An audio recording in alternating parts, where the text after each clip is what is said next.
Ruth Pacaluk, esposa, madre, amiga, activista.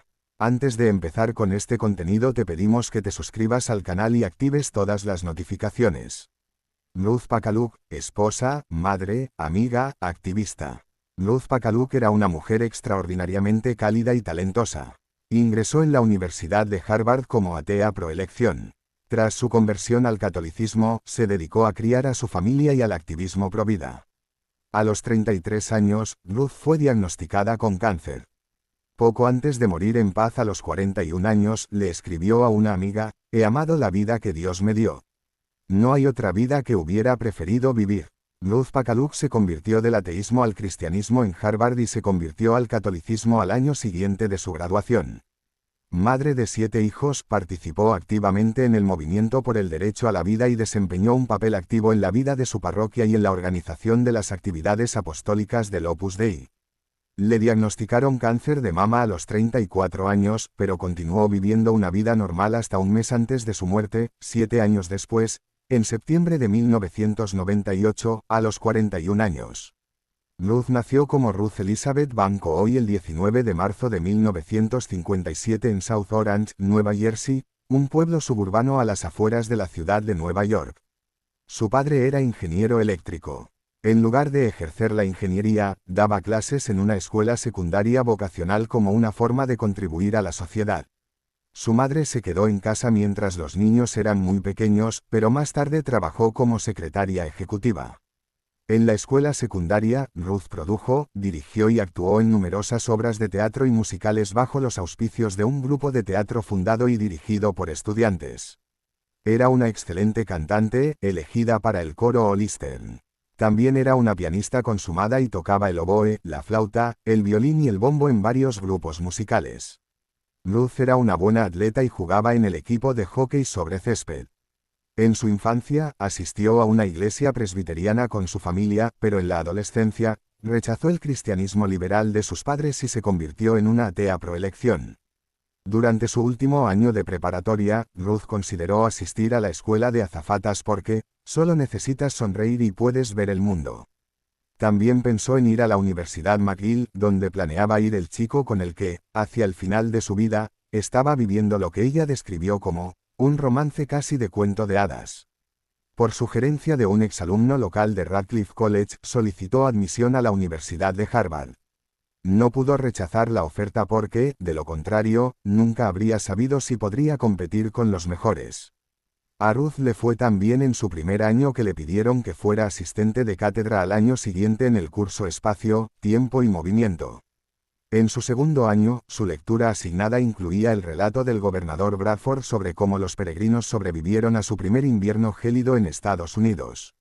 Le impactó el heroísmo y el sacrificio con el que se cuidaron mutuamente durante la enfermedad que azotó la colonia y lo contrastó con su propia vida hedonista y egocéntrica. «Quiero vivir como ellos», pensó. «Ni siquiera me importa si lo que esta gente creía es verdad. Quiero vivir como ellos». A pesar de su confesión de que no le importaba si el cristianismo era verdadero, pronto decidió buscar una verdad en la que pudiera creer.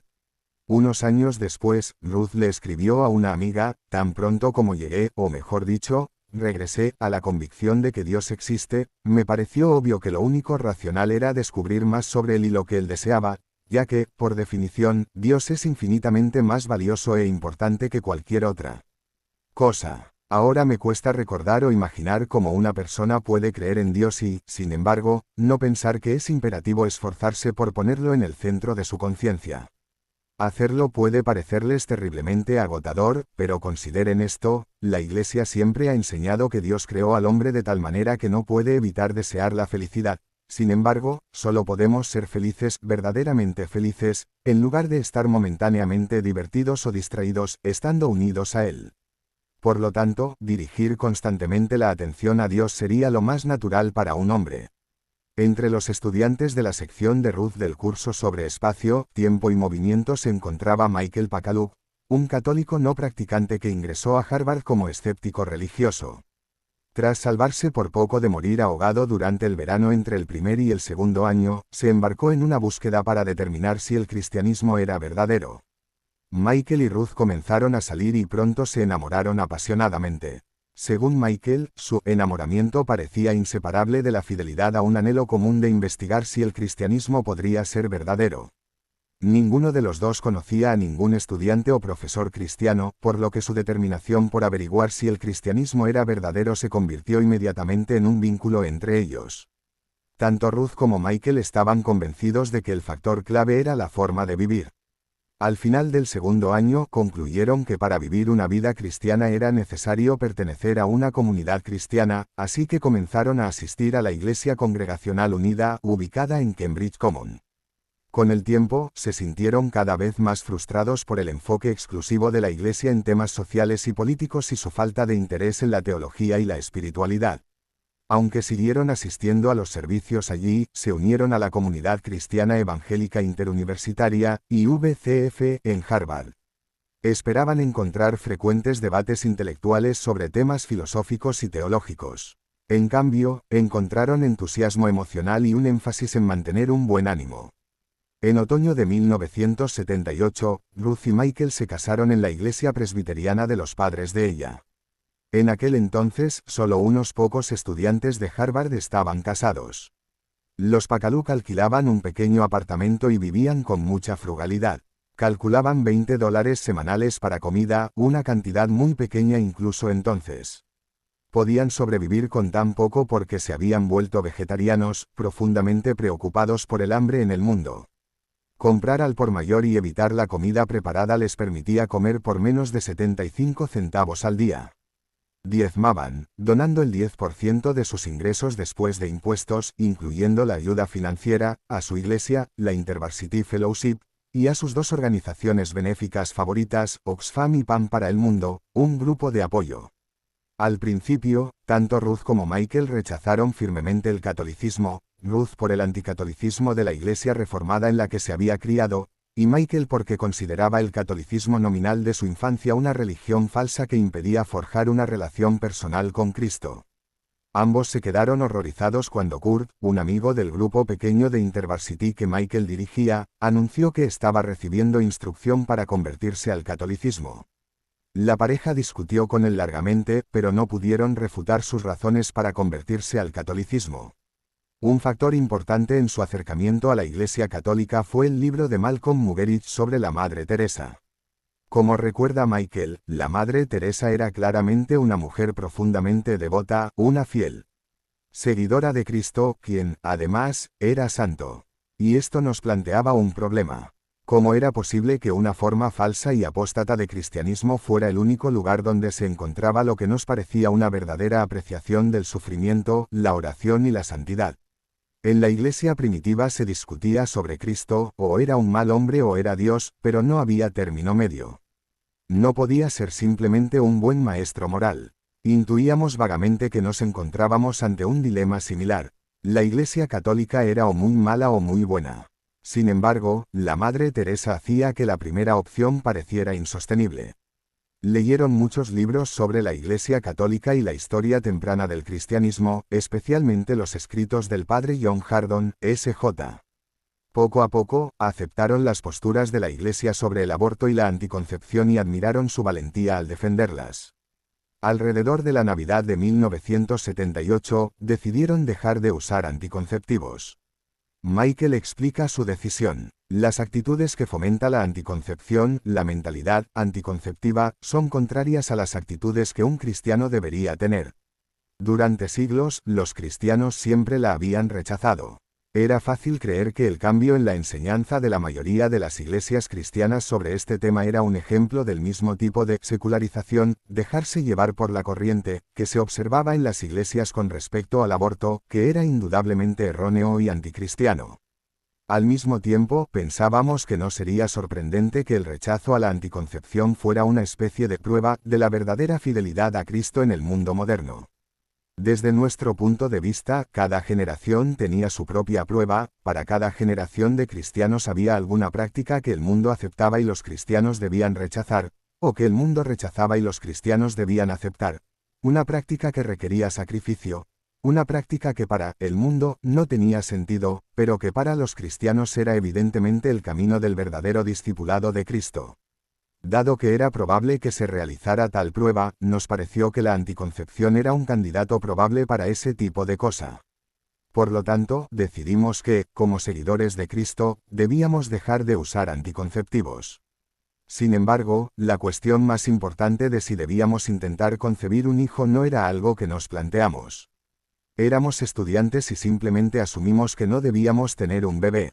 Para la primavera de 1980, tanto Ruth como Michael se inclinaban por la Iglesia Católica. Sin embargo, como Michael había obtenido una beca Marshall para estudiar en Edimburgo y se mudarían a Escocia durante 2 años en otoño, no querían tomar una decisión inmediata.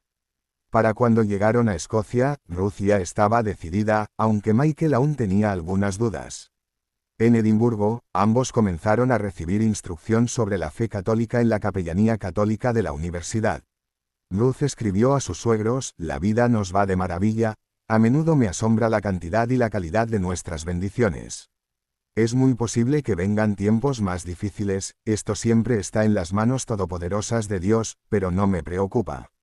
Cuán pocas personas reciben en la vida todas las alegrías que yo he tenido en tan solo 2 años».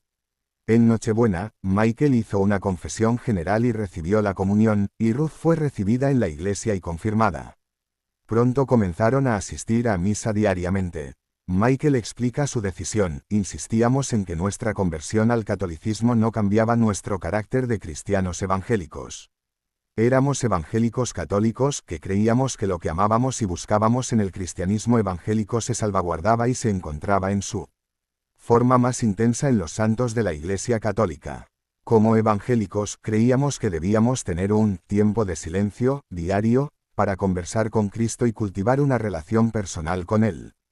Queríamos acercarnos lo más posible a Cristo, por eso, queríamos ser como los primeros cristianos en la medida de lo posible. Llegamos a ver la misa como la cena del Señor que trascendía el tiempo. Asistir a misa era estar en la mesa de la cena del Señor, junto a los apóstoles, y en completa armonía con ellos en cuanto a nuestra cercanía a Cristo. Los primeros cristianos no tenían ninguna prioridad que no fuera la de quien simplemente asistía a misa. Pero dado que esto es así, pensábamos, ¿qué mejor oración podría haber, y qué mejor manera de crecer en la relación personal con Cristo que anhelábamos, que asistir a misa y orar allí? Así, nuestra práctica diaria del tiempo de silencio nos llevó naturalmente a la misa diaria. No es que no tuviéramos también como objetivo orar en silencio y, en secreto, en otros momentos del día, pero nos parecía que el primer tiempo libre para orar, las primicias de nuestro tiempo, por así decirlo, debían dedicarse a la misa. A Ruth y Michael les costaba mantener su propósito de asistir a misa todos los días. Lo conseguían durante unos días o una semana, y luego lo dejaban pasar 1 o 2 semanas. Ambos consideraban esto inaceptable, reconocían que necesitaban ayuda, pero no sabían qué podía ser ni cómo podría adoptarse. Años después, cuando conocieron el Opus Dei, reconocieron que era justo lo que buscaban. Su primer hijo, Michael, nació el 27 de noviembre de 1981. Según su esposo, su nacimiento hizo a Ruth mucho más altruista. Recuerda que, 2 veces durante la noche, Michael hizo unos ruiditos de queja, y Ruth se levantó inmediatamente en la oscuridad para levantarlo y amamantarlo. Su dedicación me asombró. Claro, tiene sentido, cuando un bebé llora por la noche, hay que alimentarlo. Pero nunca había visto ese tipo de altruismo directo y espontáneo en Ruth. No se quejó ni se quedó en la cama ni un instante. El bebé emitió un sonido, y ella se puso de pie de un salto para atenderlo. El nacimiento de Michael también transformó la actitud de Ruth hacia el aborto. Durante el año anterior, había estudiado el tema a fondo y se había convencido intelectualmente de que el aborto implicaba quitar una vida humana inocente. Esta convicción se vio reforzada por su aceptación de las enseñanzas de la Iglesia al respecto. Estaba profundamente convencida, pero no profundamente comprometida con la causa provida. Su esposo notó que, con el nacimiento de Michael, ella comenzó a ver la controversia del aborto desde una perspectiva nueva y más urgente. Observó este cambio en sí misma, escribiendo en ese momento, en relación con el aborto espontáneo que sufrió una amiga, que ya no era capaz de filosofar sobre la muerte de los hijos de otras personas, y que, lo que antes parecía triste y trágico ahora es simplemente terrible de contemplar. Su oposición al aborto ahora se basaba en su propia maternidad y no era simplemente la conclusión fría e intelectual del argumento filosófico. En el verano de 1982, tras 2 años en Escocia, los Pacaluk regresaron a Harvard, donde Michael comenzó a estudiar un doctorado en filosofía. Durante los 6 años que permanecieron en Harvard, tuvieron 2 hijos más, Max, junio de 1983, y John Henry, marzo de 1986, y una hija, María, octubre de 1987. Consideraron brevemente la guardería, pero Ruth decidió que no quería que sus hijos fueran criados por personas que, aunque competentes e incluso amables, no los quisieran. Para complementar el escaso salario de Michael, Ruth aceptó un trabajo a tiempo parcial haciendo contabilidad y tareas administrativas para el casero. A la mayoría de las personas de su inteligencia y educación, el trabajo les habría parecido extremadamente aburrido, pero ella se centró en su lado positivo y le escribió a una amiga: «Es un trabajo divertido, muy conveniente y bastante lucrativo».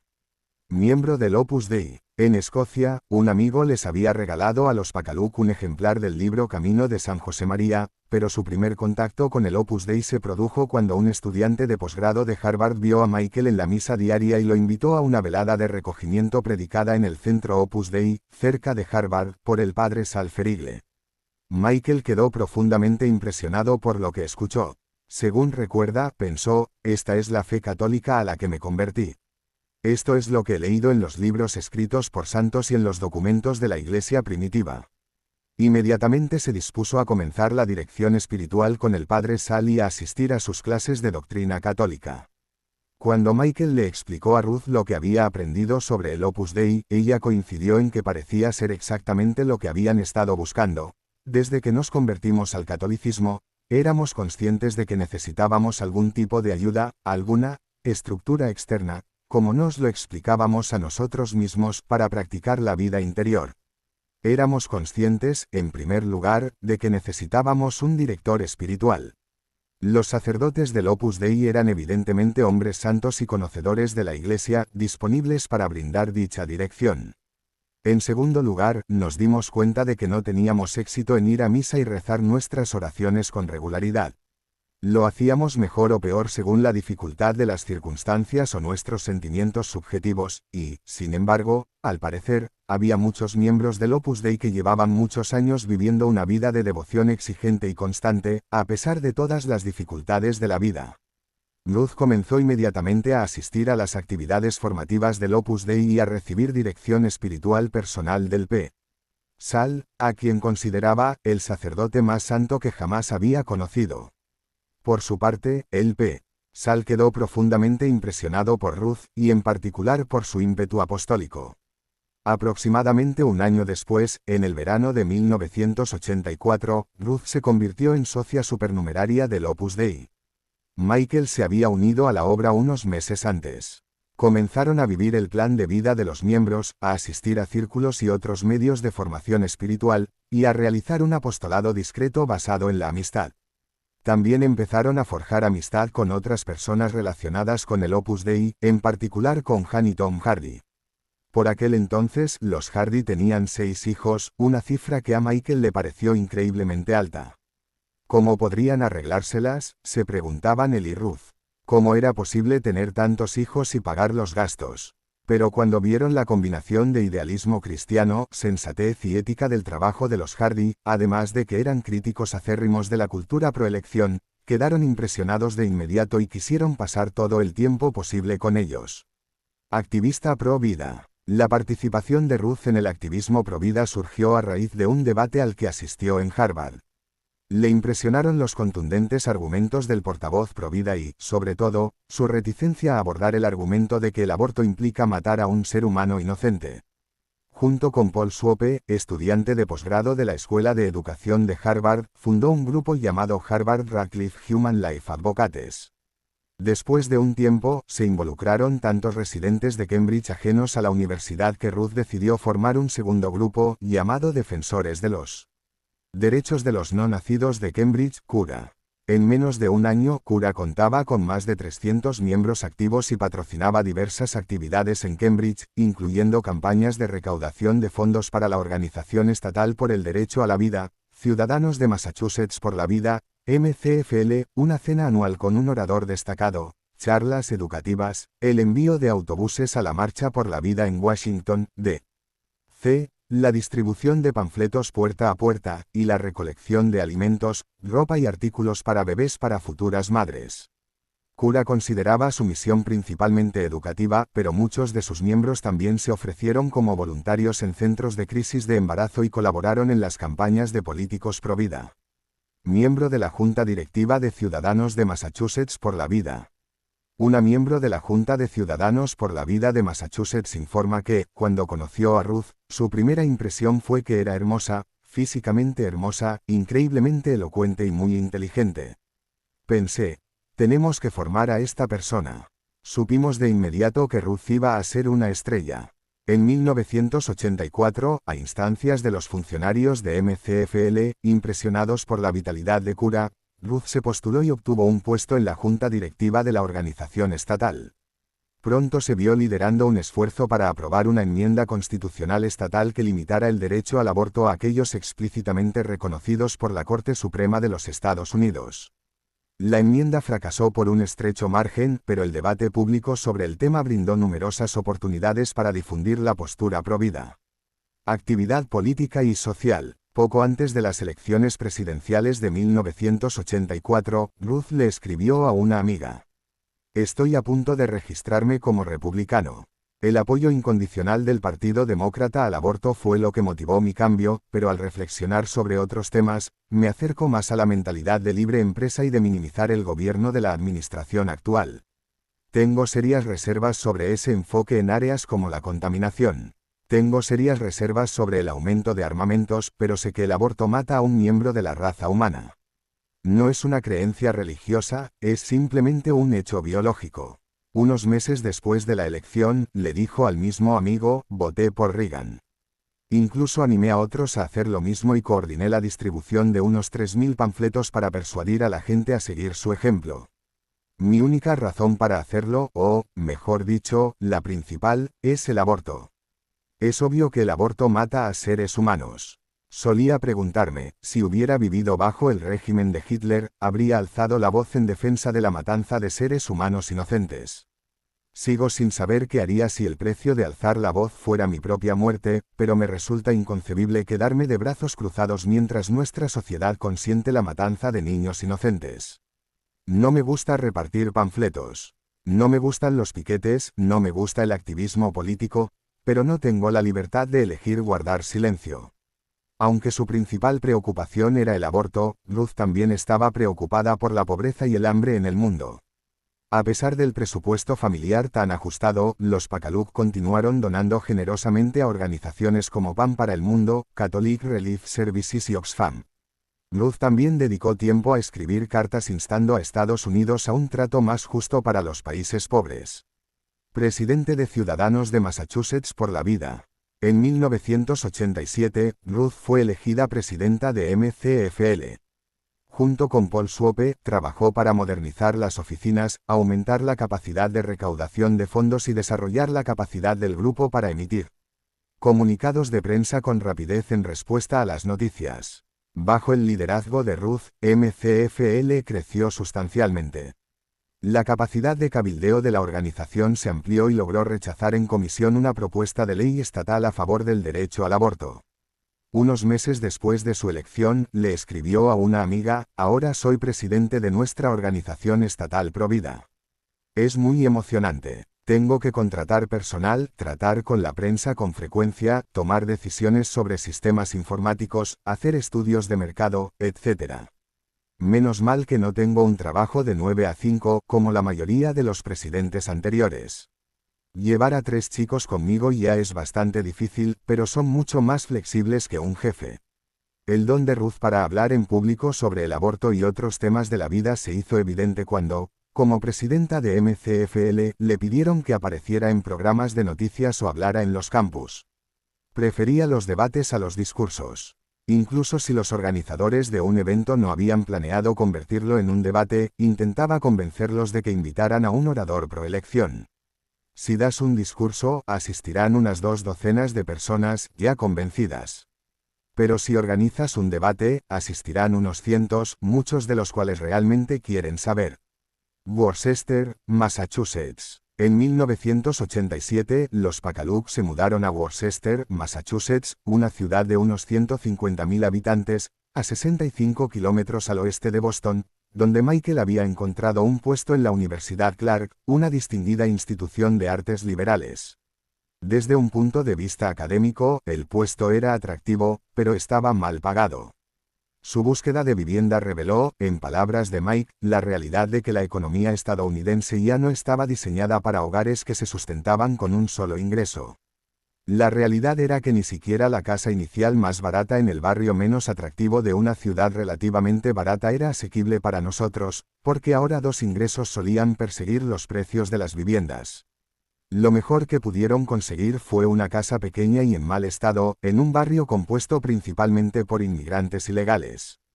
Cuando se mudaron, no tenían agua caliente, las alfombras tenían 40 años, casi no tenían muebles, la estufa y el refrigerador clamaban por ser reemplazados, y su auto tenía 15 años.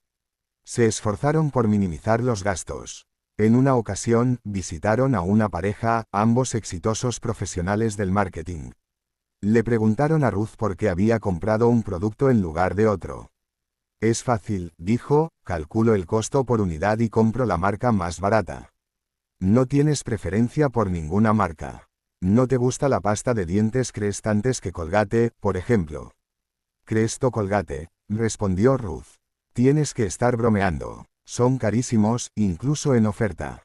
A pesar de sus escasos ingresos, los Pacaluk vivían dentro de sus posibilidades y no sentían que siempre necesitaran más dinero.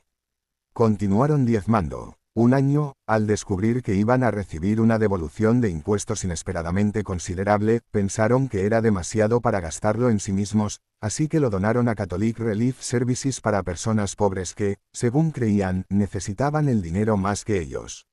Mike recuerda que, aunque estaba estresado financieramente, nuestra casa era alegre y, a su manera, llena de abundancia. Por ejemplo, todos los días, al terminar la escuela, Ruth tenía algo recién horneado esperando a los niños y sus amigos, o en un caluroso día de verano, los metía a todos en el coche, con amigos incluidos, y los llevaba a Bell Pond o al Parque Estatal Rutland a nadar. Aproximadamente un año después de mudarse a Worcester, le pidieron a Ruth que se uniera al coro profesional de la catedral. Estaba encantada y le escribió a una amiga. Vuelvo a cantar en un coro. No en un coro cualquiera, sino en el coro de la catedral, un coro profesional. Fíjense, me pagan por salir sin los niños y cantar música hermosa. Simplemente no puedo superarlo. No soy de los mejores cantantes, pero estoy trabajando en ello. Ha pasado mucho tiempo desde la última vez que me concentré en la afinación y la armonía. Por suerte, todavía leo a primera vista bastante bien y cuento mejor que la mayoría, porque los cantantes suelen ser tan malos contando.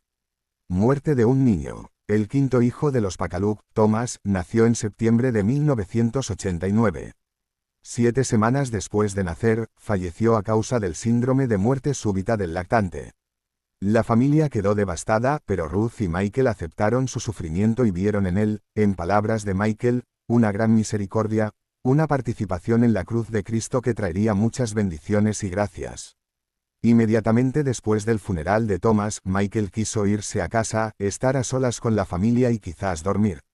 Ruth quería celebrar. Al salir de la iglesia después de la misa funeral, juntó las manos, sonrió ampliamente y dijo, «Bien, celebremos». Quería celebrar que Thomas había alcanzado las alegrías del cielo. Su deseo de celebrar la llegada de Thomas al cielo no significaba que no sintiera la pérdida de su pequeño hijo ni que no lamentara su pérdida. Cuando alguien comentó que, dado que Thomas estaba en el cielo, en realidad no había sufrido ninguna pérdida, Ruth respondió que Thomas había perdido, crecer como niño y disfrutar de todas las bellezas y alegrías del mundo que Dios había creado. Unos años después, una amiga que acababa de perder a un hijo pequeño le preguntó a Ruth si era cierto que la herida de esa pérdida nunca desaparece. Ruth respondió, la herida espiritual o emocional, el dolor, es muy parecida a una herida física. Y sana imperceptiblemente. No puedes funcionar con el corazón desangrándose por todas partes. Y tu hijo lo sabe. Sin embargo, no pasa un día sin que recurra a Thomas en busca de algo. Encuentra algo de devoción por tu hijo e incorpóralo a tu vida diaria de oración. Así no tendrás miedo de abrir la herida ni de olvidar. La propia Ruth tenía por costumbre besar su escapulario marrón cada día cuando se lo volvía a poner después de ducharse, diciendo, que este beso sea una muestra de cariño hacia María, mi Madre del Cielo, pidiéndole que transmita alguna expresión de cariño a mi hijo Tomás, pidiéndole que rece por su madre, que rece por su padre, que rece por sus hermanos, abuelos y primos, que rece por las intenciones del padre, el prelado del Opus Dei, y que rece por el movimiento Pro Vida. La sensación de que Tomás la miraba desde el cielo ayudó a Ruth a ser más generosa en su vida interior. Como le escribió a una amiga, Tomás ya me está ayudando a mantenerme en el buen camino. No es contemplar las llagas de nuestro Señor ni a la Virgen al pie de la cruz lo que me impulsa a seguir mis normas, las prácticas de piedad que conforman el plan de vida de los miembros del Opus Dei. Es la vergüenza de que mi hijo pequeño me mire y se pregunte por qué su madre es tan tonta que cree que escribir boletines o doblar la ropa es más importante que rezar. Michael recuerda, Ruth oró para que otro hijo consolara su dolor, y cuando Sarah Esther fue concebida menos de un mes después de la muerte de Thomas y nació menos de un año después de su muerte, al igual que muchas mujeres de la Biblia, consideró esta bendición como una respuesta concreta a su oración. Como Ruth le confesó más tarde a Sarah, me trajiste tanta felicidad y sanación emocional después de la tristeza y el vacío de perder al pequeño Thomas. Fuiste un gran regalo y una bendición de Dios para tu madre. Cáncer a los 33 años. En julio de 1990, estando embarazada de Sarah, Ruth descubrió un bulto en el pecho, pero su médico le aseguró que no era preocupante. Para el otoño de 1991, el bulto era visible y volvió a consultarlo con el médico. Aunque este volvió a desestimar sus preocupaciones, Ruth insistió en hacerse una mamografía, que reveló un tumor canceroso de 4 centímetros. En octubre, se sometió a una mastectomía radical por cáncer en estadio 2B y comenzó un tratamiento de quimioterapia de 5 meses. Ruth se recuperó rápida y fácilmente de la cirugía, pero le escribió a una amiga, la quimioterapia es simplemente desagradable. Solo me deja totalmente inactiva durante 2 o 3 días, pero tengo que tomarme las cosas con calma durante una semana más o menos. En Navidad, le confesó a otra amiga, tengo plena paz de que Dios sacará algo bueno de esta experiencia, sea cual sea el resultado. Aún así, agradecería una oración extra. En una carta a una mujer con cáncer, dijo, no viví una vida completamente normal con la quimioterapia. Pasaba mucho tiempo pensando, rezando y leyendo. Intenté mantener algunas cosas normales, aunque me sentía abrumada. Por ejemplo, seguí dando charlas pro vida en institutos. Era difícil, pero siempre me alegraba después. Dejar al bebé con la niñera, vestirme y salir de casa temprano por la mañana a menudo me parecía imposible la noche anterior, pero seguía insistiendo y descubrí que podía hacerlo. La espiritualidad católica enfatiza, ofrecer, nuestros sufrimientos. Puede parecer una quimera, pero me resultó muy útil. Jesús bajó del cielo para compartir nuestra vida. Incluso quiso compartir nuestra experiencia de dolor, miedo, soledad, sufrimiento, etc. Cuando experimentamos estas cosas desagradables, es útil pensar en Jesús solo o en su agonía en la cruz. Queremos ser como Él. Queremos compartir sus sufrimientos con Él, hacerle compañía, no quedarnos dormidos como Pedro, Santiago y Juan. Él aceptará nuestra paciente resistencia ante las pruebas y las convertirá en gloria, como su resurrección. Le dijo a otra mujer con cáncer que durante la quimioterapia sentía constantemente náuseas vagas. Pero lo más difícil para mí fue el impacto que tuvo en mi psique. Nunca he sido de las que se preocupan demasiado, nunca he sufrido mucha ansiedad ni depresión. Pero mientras estaba en quimioterapia, sufría ataques de pánico drásticos. Estaba sentada cómodamente en el sofá y, de repente, el corazón me latía con fuerza, la adrenalina me subía por las venas y experimentaba todos los síntomas de un terror absoluto. Intentaba disipar los síntomas diciéndome que no había nada que temer, pero no funcionaba. Estoy segura de que no se trataba de un miedo reprimido a la muerte. Era solo un efecto secundario de la quimioterapia y desapareció a las pocas semanas de terminar el tratamiento. Ese es el aspecto de mi experiencia que más quiero transmitirles, la vida después de la quimioterapia es maravillosa. No importa lo enferma, cansada o deprimida que te sientas durante ella, volverás a sentirte como antes cuando termine. Creo que algunas personas empiezan a pensar que cómo se sienten durante la quimioterapia es consecuencia del cáncer, pero no es así. En realidad, es simplemente la quimioterapia en sí. Unas semanas después de terminar la quimioterapia, Ruth le contó a una amiga, me siento como una persona normal de nuevo. Es tan bueno sentirse bien, después de sentirme un poco y vagamente enferma durante tanto tiempo, uno olvida lo genial que es sentirse normal. Últimamente, me siento eufórica por poder saborear y oler con normalidad, etc. Ojalá pudiera seguir así y no darlo por sentado otra vez, pero así es la naturaleza humana. El cirujano de Ruth le recomendó esperar al menos 3 años antes de intentar tener otro hijo. En ese momento, el riesgo de recurrencia del cáncer sería menor. Antes, podía reaparecer en cualquier momento, y si así fuera, el embarazo impediría muchas terapias. Además, el embarazo podría acelerar el crecimiento del cáncer. Ruth y Michael sopesaron cuidadosamente el consejo del cirujano y pidieron luz a Dios. Sin embargo, al final, sintieron, como dijo Ruth, que sería mejor vivir con la esperanza de que mi cáncer no reapareciera en lugar de acobardarnos por el miedo. Incluso si mi vida se viera truncada por la recurrencia del cáncer, creíamos que sería maravilloso dar vida a más hijos. Pronto quedó embarazada de Ana Sofía, quien nació en abril de 1993. Demanda por negligencia. Michael recuerda que cuando Ruth se enteró de que tenía cáncer, su primera reacción fue de humillación, de sentirse ridícula o ingenua, porque confió en la afirmación de su médico, no es cáncer, y anduvo un año entero con un cáncer maligno fácilmente detectable creciendo en su seno. Tuvo un breve periodo, muy breve, de apenas 1 o 2 días, en el que sufrió una gran agitación emocional, primero muy enojada con su médico, luego compadecida y perdonada. Resolvió todo esto muy rápido, y eso me sorprendió muchísimo. Perdonó personalmente a su médico y, por lo que pude ver en todo lo que hizo o dijo, nunca le guardó rencor ni resentimiento. Sin embargo, esto no le impidió presentar una demanda. El acuerdo permitió a la familia comprar una casa mejor y pagar la matrícula en escuelas católicas y, posteriormente, en universidades privadas. Más actividades pro vida. Tras finalizar la quimioterapia inicial, Ruth recuperó rápidamente las fuerzas y reanudó sus intensas actividades. Durante aproximadamente 1 año y medio, disfrutó de lo que parecía ser una buena salud.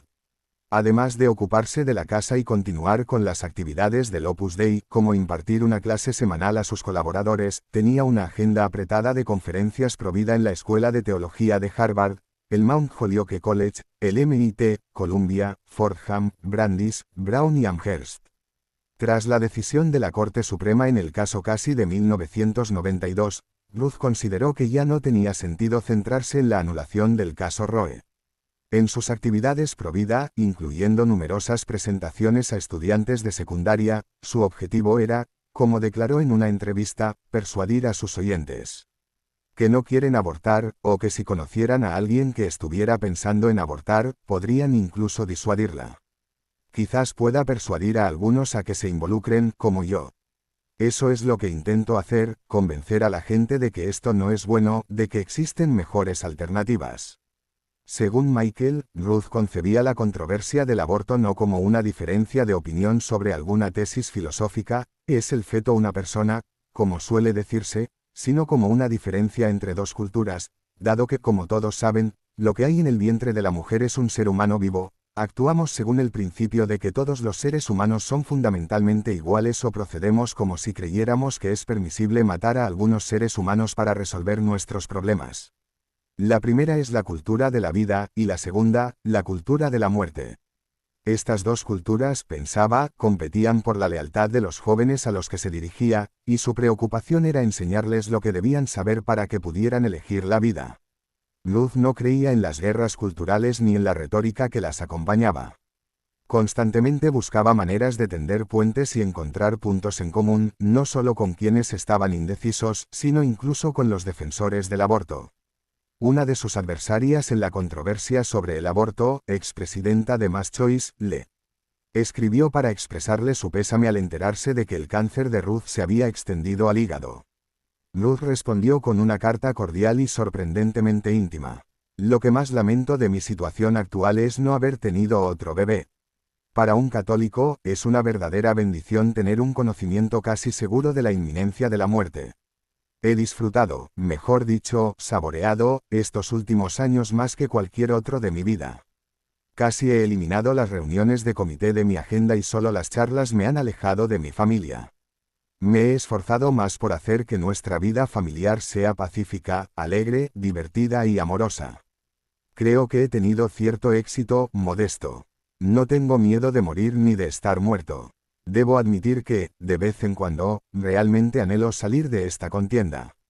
Si se les da el don de la empatía, pueden imaginar lo doloroso que debe ser para nosotros, los pro vida, vivir en este país. Imaginen lo frustrante que debe ser para nosotros ver a las mujeres ver a sus propios hijos como adversarios a los que destruir, desperdiciando el don inestimable que Dios les ha otorgado para amar y por quien ser amadas. Como dice la Madre Teresa, el mayor mal del aborto es la muerte del amor en quienes participan en él. Muerte. A principios de septiembre, Ruth estaba postrada en cama y con oxígeno. En sus últimos días de vida, mucha gente acudió a orar con ella y por ella, o simplemente a estar con ella. Falleció la tarde del 23 de septiembre de 1998. Esa tarde, decenas de personas acudieron espontáneamente. Esto fue antes de los celulares. Nadie enviaba un mensaje, simplemente, sabían, de alguna manera y acudieron. Mientras agonizaba, la velaron. Como observó el rector de la catedral, su párroco y amigo cercano, el lugar estaba lleno de gente, todos sentados y rezando con ella. Estoy seguro de que eso fue una fuente de fortaleza. Habría sido más fácil estar en silencio con la familia, en lugar de tener la puerta abierta, como en Nochevieja. Pero fue maravilloso dejar que esas personas entraran y la vieran en esa debilidad y esas últimas horas, y con la gran dignidad que la acompañaba. Ruth murió como había vivido, rodeada de personas a las que amaba y que la amaban.